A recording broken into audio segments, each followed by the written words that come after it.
Hello everyone, আমি সঞ্চিতা। আমার চ্যানেলে আবারও আপনাদেরকে অনেক অনেক ওয়েলকাম জানাচ্ছি। আশা করছি আপনারা সকলেই ভালো আছেন ও সুস্থ আছেন। ইউকেতে যেদিন ব্যাংক হলিডে হয় সেদিন থাকে মোটামুটি অনেক দোকান বন্ধ, কিন্তু পার্কগুলোতে সেদিনকে হয় অনেক ভিড়। আর আজ যেহেতু ওয়েদার ভালো, আজ তো পার্কে ভিড় হবেই। বাড়ির আশেপাশে আছে বেশ অনেকগুলো পার্ক, কিন্তু আজ আমরা যাব একটু দূরে। এই পার্কটা একটু গ্রামের সাইডের দিকে। আর ইউকেতে বা বিদেশে যে কোনো জায়গায় যখন আপনি যাবেন, তখন দেখবেন কিছু ভালো কিছু নেচারের কিছু দেখতে গেলে আপনাকে যেতে হবে গ্রামের দিকে।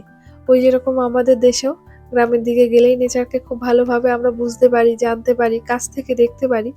এখানেও ঠিক সেই রকম। আপনি যদি বাড়ি থেকে একটু দূরে গ্রামের দিকে যান, সেখানে কিন্তু দেখার মতন অনেক জিনিসই আছে। আমরা যেখানটায় থাকি সেখানে একটা সাইডে থাকে পুরো পাহাড়ের সৌন্দর্য, আর আরেকটা সাইডে দেখতে গেলে সেদিকে শুধু সমুদ্র সৈকতই দেখা যায়। আস্তে আস্তে আস্তে There's a window. এখানে প্রচুর মানুষ আছেন যারা সপ্তাহের শেষের 2টো দিন এই পাহাড়ের ওপরে চলে যান পাহাড়টাকে দেখার জন্য। অনেকে পাহাড়ে উঠতে চড়তে খুব ভালোবাসেন। আমরাও সেই রকম গত বছরের আগের বছর আমরা পাহাড়ে উঠেছিলাম। এই যেই পাহাড়টা দেখলাম একটু আগে, এই পাহাড়ে উঠেছিলাম। কারণ এই পাহাড়টাই আমার ঘরে জানলাটা দিয়ে দেখা যায়। পুরো বললাম যে একটা সাইডে পুরো পাহাড় থাকে। তো রাস্তার এই পাশটা পুরো রয়েছে পাহাড়, আর ওই পাশটা দিয়ে তো পুরো সমুদ্র দেখা যায়। তো আমরা যখন উঠেছিলাম পাহাড়ে, এত ভালো লাগছিল পাহাড়টা থেকে যখন পুরো শহরটাকে দেখছিলাম। এটা একটা আলাদা সৌন্দর্য। কিন্তু সবাই মিলে যদি না যায়, একা একা যাওয়ার সেই সাহসটাও হয় না। পার্কের ভেতরে ঢুকেই দেখছি ভালোই কিন্তু গাড়ি পার্কিং রয়েছে। আমরা তো এলাম বেলা করে, তাই পার্কিং এ এতগুলো গাড়ি দেখতে পাচ্ছি। আর সকালের দিকে এলে হয়তো সেটা হয়তো আরো বেশি থাকতো। আর এই যে ঘরটা দেখলেন, এখানে হচ্ছে আপনার টিকিটটা কেটে পার্কের ভেতরে ঢুকতে হবে। টিকিটটা শুধু কাটা হয় গাড়ির পার্কিং চার্জের জন্য। এছাড়া পার্কে বাচ্চাদের ছোট ছোট কিছু খেলার জিনিস রয়েছে, সেসব রাইডিং এর জন্য কোনো আলাদা করে টাকা চার্জ করা হয় না। আর হ্যাঁ, ভেতরে একটা ট্রেন আছে। যদিও আজ বললেন ওই ট্রেনটা এখন বন্ধ আছে। টয় ট্রেনের মতন যদি ওটাতে চড়া হয়, তবে টিকিটটা ট্রেন যিনি চালাবেন তার কাছ থেকে কেটে নিলেই হবে। চতুর্দিকে সবুজে ঘেরা এই বড় পার্কটির নাম হলো মারগ্রাম পার্ক। এখানে যেরকম মানুষ, বিশেষ করে যখন সামার ভ্যাকেশন হবে বাচ্চাদের, সেই দিনগুলোতে উইকডে হোক বা উইকেন্ড হোক, মানুষের ভিড়টা অনেক বেশি থাকবে। আর এখানে যেহেতু জনসংখ্যা কম, গাড়ি যতই বেশি দেখা যাক না কেন, মানুষের ভিড় কিন্তু সেরকম ভাবে পাওয়া যায় না। আর ওই যে দেখতেই পাচ্ছেন পেছনে ট্রেনের সিম্বল দেওয়া রয়েছে। ট্রেনটা অনেকটা জায়গা জুড়ে ঘুরে এসে ঠিক এই জায়গাটায় দাঁড় করিয়ে দেয়। আর ওখান থেকে তখন আমরা ফিরে চলে যাই। মারগ্রাম এই পার্কটির ভেতরে রয়েছে সুন্দর একটি ক্যাসেল। এত বড় ক্যাসেলটি দেখার জন্য কিন্তু প্রচুর মানুষের ভিড় হয় এখানে।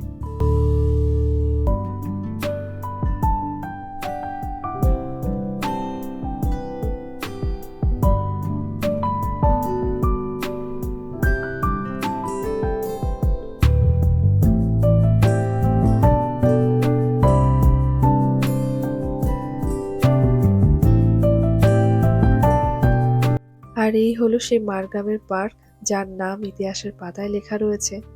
আমাদের ভাষায় বলতে গেলে যাকে ভূতের দুর্গও বলা যায়। পুরো চতুর্দিকে মাঠটা শুধু খা খা করছে, লোকজন নেই, জনশূন্য এখানে।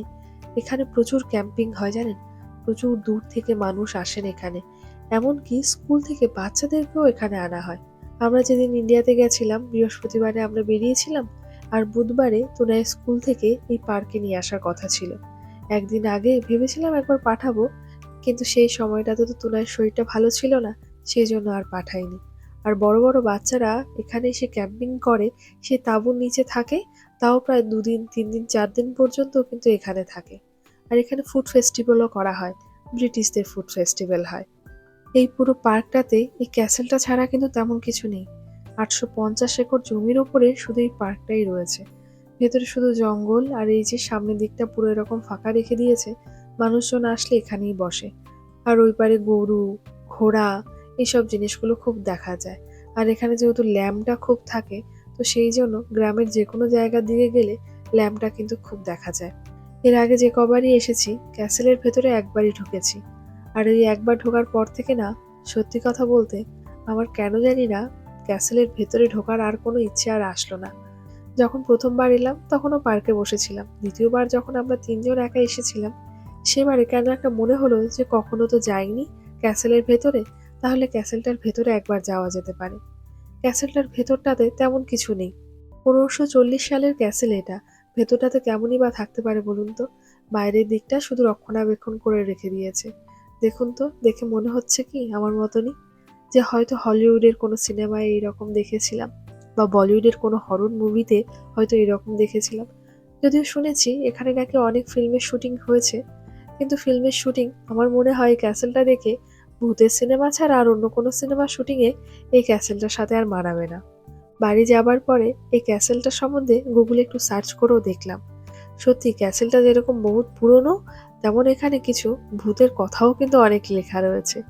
1540 সালে যেরকম হয়েছিল ক্যাসেলটা তৈরি, কিন্তু মানুষজন তো সেই রকম ভাবে ক্যাসেলে যেতে পারতো না, আর এখানে প্রচুর যুদ্ধ হতো।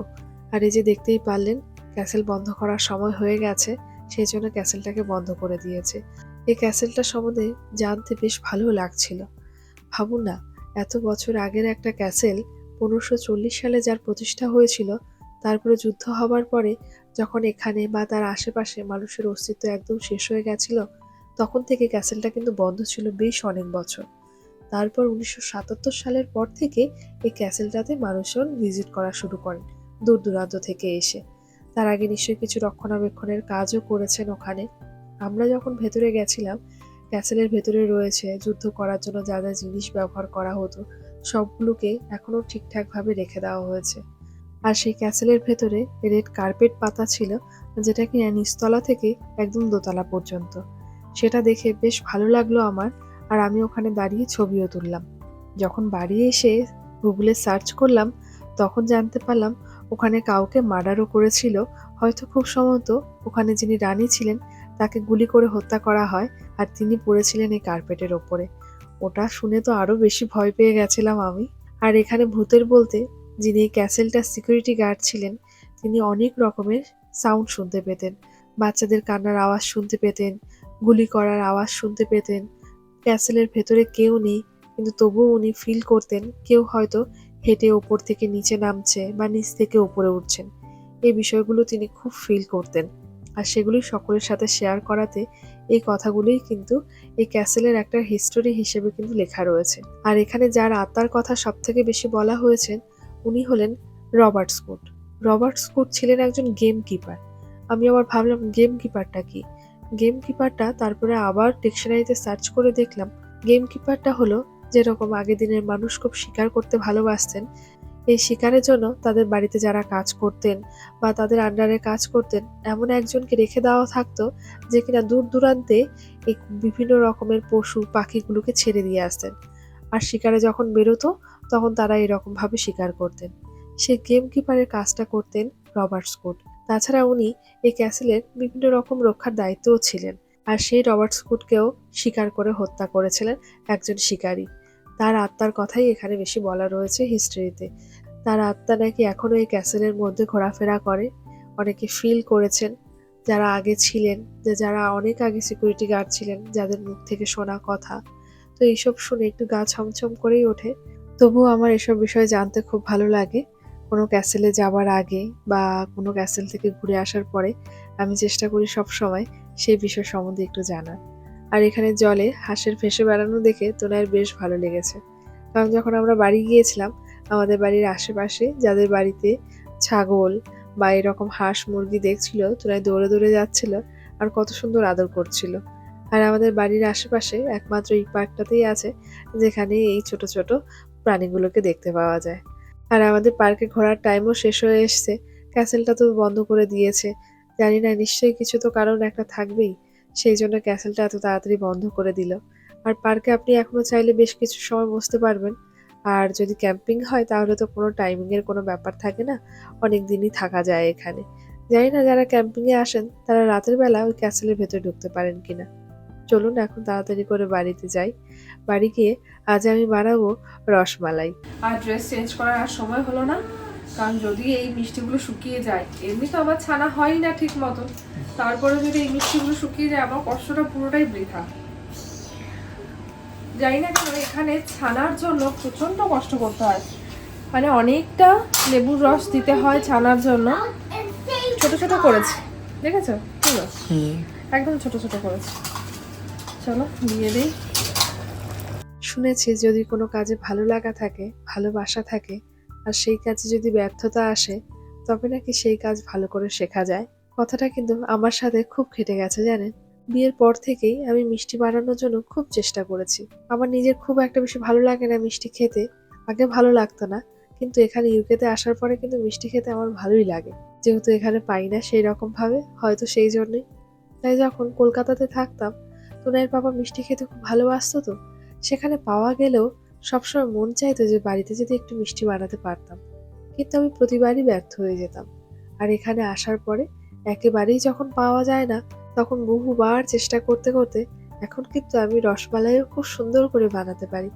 আর সবথেকে বড় কথা, আমার বানানো এই রসমালাই তোরাই জন্মদিনে যেরকম বানিয়েছিলাম, সেই রকম কিন্তু যেকোনো অনুষ্ঠান হলে সবাই কিন্তু আমাকে বলে তুই রসমালাইটা বানা। কারণ সবার এতটা ভালো লাগে। আগের দিন তুনার জন্মদিনে যে রসমালাই বানিয়েছিলাম, সেটা সবার এতটা পছন্দ হয়ে গেছিল যে সবাই অনেকবার নিয়ে খেয়েছিল। আর লাস্টের দিকে কম হয়ে গেছিল শুধু আমাদের ফ্ল্যাটের নিচে যে থাকে মৈনাক দাদা যখন মিষ্টি নিতে এলো, তখন আর রসমালাই আর ছিল না। সেজন্য দাদা আর রসমালাই খেতে পারলো না। তাই ভাবলাম আমাদেরও যেহেতু সেই রকম ভাবে খাওয়া হয়নি রসমালাই সেদিনকে, আর দাদাও খেতে পারেনি, তাহলে একটা কাজ করি আবার রসমালাই বানাই। আর যখন কোনো জিনিস বানালে সেই জিনিসটা যখন ঠিকঠাক ভাবে হয়, তখন কিন্তু সেই জিনিসটা বানানোর প্রতি ইচ্ছেটাও কিন্তু খুব জাগে। আর এই যে দেখুন রসমালাই কমপ্লিট হয়ে গেছে। আর আমি যেভাবে রসমালাই বানালাম, খুব অল্প সময়ে খুব অল্প জিনিস দিয়েই রসমালাইটা কিন্তু খুব সুন্দর হয়ে যায়। আর এই রেসিপিটা যেহেতু আমি ডিটেলসে দিলাম না এখন, কিন্তু যদি আপনারা চান যে একদিন ডিটেলসে আমি যদি রসমালাইয়ের রেসিপিটা দেখাই, তবে কিন্তু আমি অবশ্যই একদিন ডিটেলসে রসমালাইয়ের রেসিপিটা শেয়ার করব আপনাদের সাথে। আর তখন আপনারাও অনেকটা অবাক হয়ে যাবেন যে এত তাড়াতাড়ি দোকানের থেকেও ভালো খেতে রসমালাই বাড়িতে বানানো যায়। আমাকে খাবার বানানোর কাজে কি করে ব্যস্ত রাখা যায়, সেটা কিন্তু তুনাইয়ের বাবা খুব ভালো করে জানে। আগের দিন তো দুটো কেক বানানোর কথা ছিল তুনাইয়ের জন্মদিনে। একটা ছিল চকলেট কেক, আর একটা ছিল ম্যাঙ্গো কেক। কিন্তু সময় এত কম ছিল যে সবকিছু থাকা সত্ত্বেও আমি কিন্তু ম্যাঙ্গো কেকটা আর বানানোর জন্য সময় বের করতে পারলাম না। আর সেই ম্যাঙ্গো কেকের স্পঞ্জটা এমনিই খাওয়া হয়ে গেছিল। তাই তুনাইয়ের পাপা বলল, তুমি তো আগের দিন ম্যাঙ্গো কেক বানাতে চেয়েছিলে, কিন্তু বানালে না, তাহলে আরেকটা ম্যাঙ্গো কেক বানাও। তখন আমি বললাম, নাকি খেতে ইচ্ছে করেছে সেটা বলো। মাঝে মাঝে এই কেক খাওয়ারও কিন্তু একটা খুব ইচ্ছে কিন্তু মনের মধ্যে আসে জানেন। বাড়িতে থাকতে মিয়ামর থেকে কিন্তু প্রায় মাঝে মাঝে পেস্ট্রি নিয়ে আসতো। আর পেস্ট্রি খেতে আমার ভীষণ ভালো লাগতো। চকলেট পেস্ট্রিটা ছিল আমার সব থেকে বেশি ফেভারিট। আর যখন বাড়িতে গেছিলাম তখন ম্যাঙ্গো কেকের যে ম্যাঙ্গো ক্রাশ যেটা হয়, সেটা কিনে এনেছিলাম। আর আমাদের এখানে অ্যামাজন থেকে প্রচুর দাম নিচ্ছিল। সেই জন্য যখন বাড়ি গেলাম, গিয়ে ভাবলাম ছোট থেকে একটা ম্যাঙ্গো ক্রাশ এনে দেখি তো। নতুবা অন্যান্য সময় যখন আমি বানাই তখন কি করি, ম্যাঙ্গো যদি ভালো পাই, সেটাকে অল্প একটু জল দিয়ে ছোট ছোট করে টুকরো করে কেটে অনেক সময় ধরে যদি একটু সেদ্ধ করি, সেটাও কিন্তু খেতে কিন্তু ভালো লাগে। কিন্তু এই ম্যাঙ্গো ক্রাশটা এনে দেখলাম এটা অনেকটাই বেশি মিষ্টি। সেজন্য আর বেশি মিষ্টি আর আমি এতে অ্যাড করলাম না। অল্প একটু করেই ম্যাঙ্গো ক্রাশ এখানে দিলাম। আর পুরো কেকটাতে ক্রিম আর একটু ম্যাঙ্গো ক্রাশ দিয়ে, আর পুরো কেকের যে ক্রিমটা রয়েছে হোয়াইট, তার মধ্যে দিয়েছি আমি এতে ম্যাঙ্গো ফ্লেভার। পুরোটা কেক রেডি করে নিলাম। এই কেক খেতে কিন্তু দারুণ লাগে। আমরা যখন ইন্ডিয়াতে ছিলাম তখন যে কেকটা খেতাম, ম্যাক্সিমাম হুইপ ক্রিম দিয়েই কেকটা বানানো হতো। কিন্তু আমি এখানে কোনো হুইপ ক্রিম ইউজ করি না, ইউজ করি ডাবল ক্রিম। আর এখানে ডাবল ক্রিমটা দিয়েও খুব সুন্দর কেক বানানো যায়। আর এক তো আমার কেক বানাতে ভীষণ ভালো লাগে, আর সব থেকে বড় কথা, বাড়িতে দুটো মানুষ যখন কেক খেতে এত বেশি ভালোবাসে, তখন বানানোর ইচ্ছাটাও অনেকটা বেশি জেগে যায়। আজ তবে আমার ব্লগটাও এখানে এন্ড করলাম। দেখা হচ্ছে আপনাদের সাথে নেক্সট ব্লগটি নিয়ে। আমার ভিডিওগুলো যদি ভালো লাগে, চ্যানেলটিকে লাইক আর সাবস্ক্রাইব করে আমার পাশে থাকবেন। বেল বাটনটি প্রেস করে রাখলে আমি যখনই কোনো ভিডিও পোস্ট করব, নোটিফিকেশনগুলো আপনাদের ফোনে চলে যাবে। ভালো থাকবেন সবাই, সুস্থ থাকবেন, যে যেখানেই থাকবেন সাবধানে থাকবেন। দেখা হচ্ছে খুব শিগগিরই। Bye bye.